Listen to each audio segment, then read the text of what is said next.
लखनऊ के अकबर नगर में आज 5वें दिन भी चल रहा है बुलडोजर। कुकरेल नदी के किनारे बने अवैध मकानों को तोड़ने की कार्रवाई जारी। कुल 1000 मकान और 101 कॉमर्शियल प्रतिष्ठानों पर एक्शन। अब तक 470 मकान तोड़े गए। 101 कॉमर्शियल प्रतिष्ठानों को भी ध्वस्त किया गया। एनडीए की ट्रांसफर पिटीशन पर सुप्रीम कोर्ट ने जारी किया नोटिस। 8 जुलाई को होगी अगली सुनवाई। नीट की सभी याचिकाओं पर एससी में एक साथ सुनवाई की अपील। कुवैत से कोचीन पहुंचा वायुसेना का विशेष विमान। आग लगने की घटना में मारे गए 45 भारतीयों के शवों को लेकर पहुंचा। विदेश राज्य मंत्री कीर्तिवर्धन सिंह ने कुवैत सिटी के जहरा अस्पताल में इलाज करवा रहे 6 भारतीयों से मुलाकात की। इलाज के इंतजाम पर जताया संतोष। कुवैत के विदेश मंत्री ने अग्निकांड की जांच कर दिया भरोसा। कहा पीड़ित भारतीयों की हर संभव मदद की जाएगी। केरल के हेल्थ मिनिस्टर वीना जॉर्ज का आरोप। कुवैत जाने के लिए केंद्र सरकार ने नहीं दी अनुमति। कोची एयरपोर्ट पर जाने की अनुमति के लिए कई घंटे किया इंतजार। कुवैत अग्निकांड पर बोले केंद्रीय मंत्री सुरेश गोपी। इस ट्रेजेडी ने प्रवासी समुदाय पर किया बड़ा आघात। राहत और पुनर्वास के लिए भारत सरकार करेगी व्यवस्था। तो मोदी आज इटली में हो रहे G7 के आउटरीच समिट में लेंगे हिस्सा। आर्टिफिशियल इंटेलिजेंस, जलवायु परिवर्तन और सप्लाई चेन के अलावा यूक्रेन और मिडिल ईस्ट के युद्ध पर होगी चर्चा। पीएम मोदी आज कई द्विपक्षीय बैठक भी करेंगे। दोपहर 2:15 बजे फ्रांस के राष्ट्रपति मैक्रो से होगी 1-to-1 मुलाकात। प्रधानमंत्री मोदी दोपहर 2:40 पर ब्रिटेन के पीएम ऋषि सुनक के साथ करेंगे। रात 9:20 पर जर्मनी के चांसलर ओल्फ शोल्ज के साथ होगी द्विपक्षीय बैठक। पीएम मोदी इटली की पीएम जॉर्जिया मेलोनी के साथ रात 9:50 पर करेंगे द्विपक्षीय बातचीत। जापान के पीएम किशिदा के साथ रात 11 बजे होगी मुलाकात। यूपी बीजेपी ने चुनाव में हारे प्रत्याशियों के साथ शुरू किया संवाद कार्यक्रम।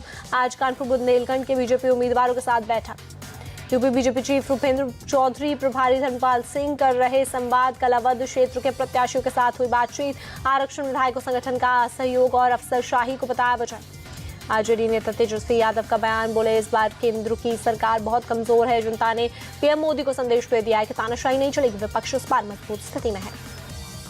तेजस्वी यादव के बयान पर जीतनराम मांझी का पलटवार। कहा जंगल राज वालों को कानून व्यवस्था पर कुछ भी कहने का अधिकार नहीं। आप सांसद राघव चड्ढा ने पंजाब के सांसदों से की मुलाकात। नवनिर्वाचित 3 लोकसभा सांसदों के साथ मुलाकात। संजय राउत का बीजेपी पर बड़ा आरोप। कहा लोकसभा चुनाव में लगभग 30 सीटों पर हार रही थी बीजेपी। वहां डरा धमकाकर दिलाई गई जीत। महाराष्ट्र में महायुति की हार पर बोले एनसीपी नेता छगन भुजबल। अजीत पवार को दोष देना ठीक नहीं। महाराष्ट्र के अलावा यूपी जैसे राज्यों में बीजेपी को मिली कम सीटें। बंगाल में विधानसभा उपचुनाव के लिए टीएमसी ने जारी की 4 उम्मीदवारों की लिस्ट। रायगंज से कृष्णा कल्याणी, राणाघाट दक्षिण से मुकुटमणि अधिकारी को टिकट। 10 जुलाई को डाले जाएंगे वोट। येदियुरप्पा के खिलाफ पॉक्सो मामले में जारी गिरफ्तारी वारंट पर बोले कर्नाटक के गृह मंत्री जी परमेश्वर। ऐसी जानकारी है कि वो दिल्ली में है। पुलिस अपना काम कर रही है। तेलंगाना के मुख्यमंत्री रेवंत रेड्डी की भारत में जापान के राजदूत हिरोशी सुजुकी से मुलाकात। हैदराबाद में हुई मुलाकात में कई मुद्दों पर बात। जम्मू कश्मीर के कठुआ में सुरक्षा सख्त। कल सुरक्षा बलों ने सर्च ऑपरेशन में एक पाकिस्तानी आतंकी को मार गिराया। विशाखापट्टनम में नेवी की ईस्टर्न फ्लीट की बैठक में शामिल होंगे रक्षा मंत्री राजनाथ सिंह। तैयारियों की समीक्षा करेंगे राजनाथ सिंह। भुवनेश्वर में स्वतंत्रता सेनानी बक्सी जगबंधु को दी गई श्रद्धांजलि। CM Mohan Majhi, deputy CM KV Singhdeo, Pravati Parida ने जगबंधु की प्रतिमा पर दी पुष्पांजलि। राजधानी दिल्ली में भीषण जल संकट जारी। गोविंदपुर इलाके में टैंकर रुक के पहुंचते ही लोगों के बीच मची अफरा तफरी। कुछ लोग टैंकर के ऊपर भी चढ़े। दिल्ली के गीता कॉलोनी इलाके में भी कई दिनों से जबरदस्त जल संकट। टैंकर आते ही पानी लेने के लिए मचती है आपाधापी। दिल्ली के ओखला में भी पानी का बड़ा संकट। टैंकरों से की जा रही सप्लाई। पानी लेने के लिए धक्का मुक्की कर रहे लोग। दिल्ली के चांदनी चौक में लगी आग से 60 दुकानें जलकर खाक। फायर ब्रिगेड की करीब 50 गाड़ियों ने किया काबू। दुकानों में अभी भी उठ रहा धुएं का गुबार। बीजेपी सांसद प्रवीण खंडेलवाल ने दिल्ली सरकार को घेरा। कहा सीएम ने बिजली की लटकी तारों पर ध्यान नहीं दिया। शॉर्ट सर्किट से लगती है आग। महाराष्ट्र के पिंपरी चिटवाड़ के नासिक फाटा के पास बस में लगी आग। मौके पर पहुंची फायर ब्रिगेड की गाड़ियां। सभी यात्री सुरक्षित निकले।